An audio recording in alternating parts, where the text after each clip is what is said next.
এখানে কি কি চাষ করছেন এবছর? চাষ আলু চাষ আর কফি চাষ আচ্ছা আর টমেটো চাষ। আচ্ছা, এখন তাহলে আমাদের যে দানা, কালো দানা সারটা, ওটা আপনি কিছু দিচ্ছেন আলুতে? আলুতে দেওয়া হচ্ছে।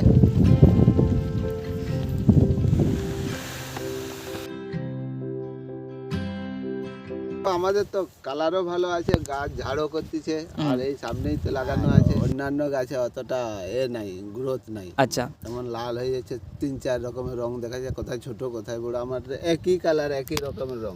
একই কালার একই রকমের রং বলছো তুমি, তাই তো? কোনো আলু চাষি যদি এটা ব্যবহার করতে চাইছে, এবার ব্যবহার করার আগে ভাবছে এটা ব্যবহার করবে কি করবে না, তাদের উদ্দেশ্যে তুমি কি বলতে চাইছো? এটা কি তারা ব্যবহার করতে পারে? না, ব্যবহার করলে তো ভালোই, রেজাল্ট ভালো, যখন গাছও ভালো হবে, ফলও ভালো হবে, সবকিছুই হবে। ব্যবহার আচ্ছা। করাটাই তো ভালো। ভালো।